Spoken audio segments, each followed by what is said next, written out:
बिस्मिल्लाहिर्रहमानिर्रहीम। सबको मेरी तरफ से अस्सलाम वालेकुम। आज की वीडियो में हम आर्टिकल्स को डिस्कस करने वाले हैं। ठीक है, आर्टिकल्स यानी ए, एन और दी। ठीक है, ये तीन आर्टिकल्स हैं।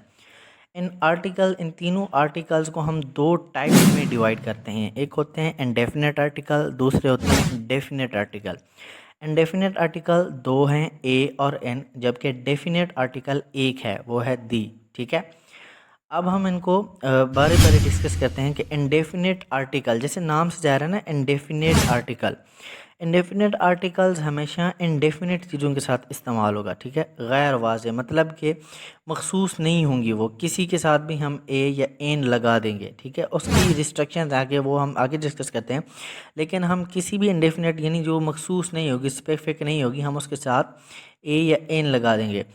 दूसरे नंबर पर जो डेफिनेट आर्टिकल है, डेफिनेट आर्टिकल हमेशा पर्टिकुलर थिंग्स के साथ इस्तेमाल होता है। ठीक है, वो चीज़ पर्टिकुलर होगी, मखसूस होगी, तो हम उसके साथ दी लगाएंगे। इंडेफिनेट आर्टिकल जो है, इंडेफिनेट आर्टिकल्स दो हैं, ए और एन। ये सिंगुलर काउंटेबल नाउन्स के साथ इस्तेमाल होते हैं। वो चीज़ सिंगुलर होगी, ठीक है, जिसके साथ हम ए या एन लगाएंगे वो सिंगुलर चीज़ होगी और वो काउंटेबल होगी, हम उसको काउंट कर सकते हैं। ठीक है, उसके साथ हमेशा ए और एन लगाएंगे।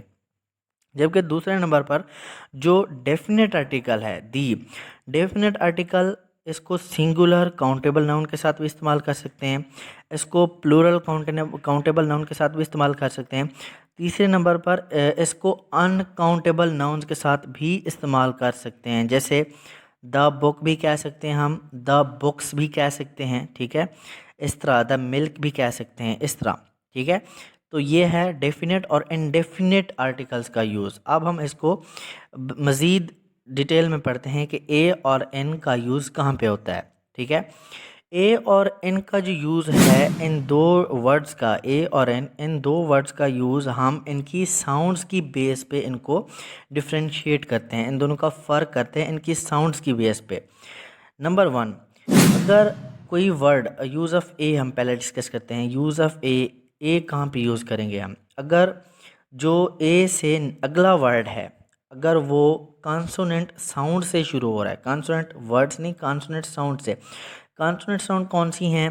ए, ई, आई, ओ, यू, ये हैं वॉवेल साउंड। 5 वॉवेल साउंड्स हैं। 5 वॉवेल साउंड्स को छोड़ के बाकी जितनी भी साउंड्स हैं वो सारी कॉन्सोनेंट साउंड हैं।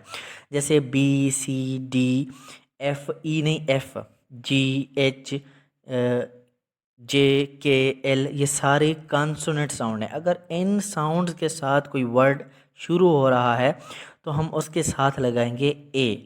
ठीक है, दूसरे नंबर पर जो एन है, ठीक है, ए की एग्जांपल्स में आ जाएगा। जैसे for example a horse, a whole, ठीक है, ए वुमेन, ए बॉय। ठीक है, ये है ए जिनके साथ हम यूज़ करते हैं। दूसरे नंबर पे आता है यूज़ ऑफ एन। एन का यूज़ हम उस वक्त करते हैं जब एन से शुरू होने वाला जो नेक्स्ट वर्ड होगा, अगला वर्ड होगा, अगर उसकी साउंड वॉवेल साउंड है। वॉवेल साउंड कौन सी? मतलब ए, ई, आई, ओ, यू। अगर इन साउंड में से कोई साउंड दे रहा है तो हम उसके साथ एन लगाएंगे। दूसरे नंबर पर अगर उससे अगला वर्ड, नेक्स्ट वर्ड, अगर अलिफ, अलिफ मद आ या आइन की आवाज़, आइन अलिफ बे वाला हरूफ तहजी जो ऐसे होती है उर्दू में, अगर उसकी आवाज़ हो रही है, उसकी आवाज़ निकाल रहा है, आइन की, अलिफ मद आ की या अलिफ की, तो हम उसके साथ भी एन का इस्तेमाल करेंगे। ठीक है, ये होता है, मतलब साउंड्स की बेस पे हम पहले इनको डिफ्रेंशिएट करते हैं। अब फॉर एग्जांपल एन की एक मिसाल हम ले लेते हैं। For example an, ink pot. ठीक है, एन, एनक जो है, एनक, एनक लफ्ज़ अलिफ से भी इसकी साउंड शुरू हो रही है। दूसरा ये वॉवेल भी है, आई से एनक। ठीक है, तो हम इसके साथ एन लगाएंगे। दूसरे नंबर पर जो इसकी और एग्जांपल हम ले लेते हैं, जैसे ऑनेस्ट है। ऑनेस्ट शुरू तो एच से हो रहा है लेकिन इसकी साउंड जो है वो अलिफ मद आ से शुरू हो रही है, तो हम इसके साथ भी एन लगाएंगे। ठीक है, इस तरह इनका इस्तेमाल करते हैं।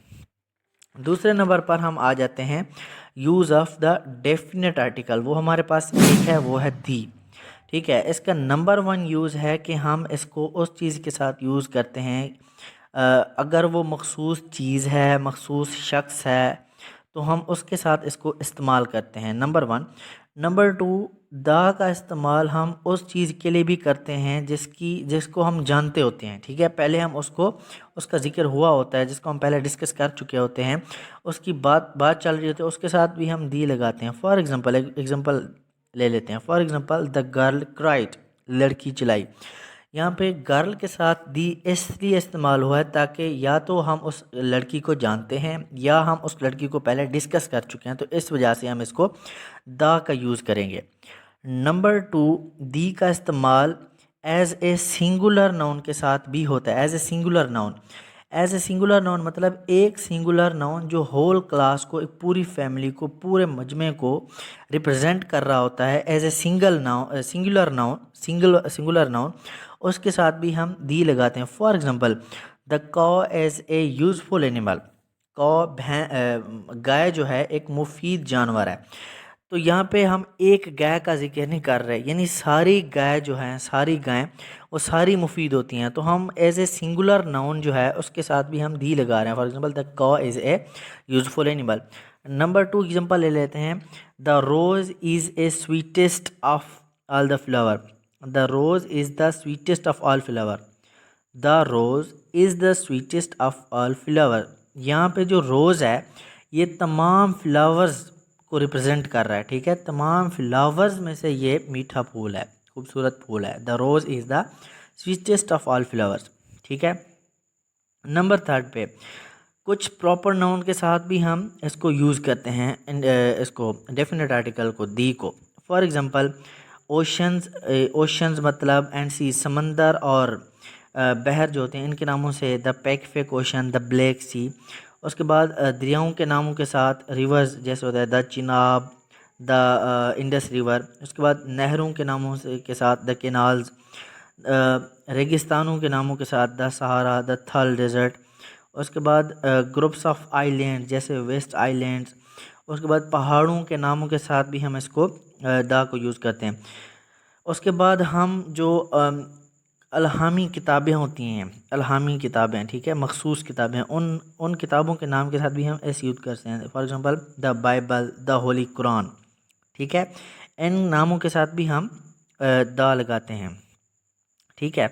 उसके बाद इसको हम सुपरलेटिव डिग्री के साथ भी यूज़ करते हैं। Superlative degree, for example the flower is the sweetest of all flowers, ठीक है। यानी फ्लावर तमाम फूलों से मीठा है, यानी हम इसको बाकियों से ज़्यादा बर्तरी दे रहे हैं, ठीक है। सुपरलेटिव डिग्री इसको कहते हैं, सुपरलेटिव डिग्री ऑफ एडजेक्टिव।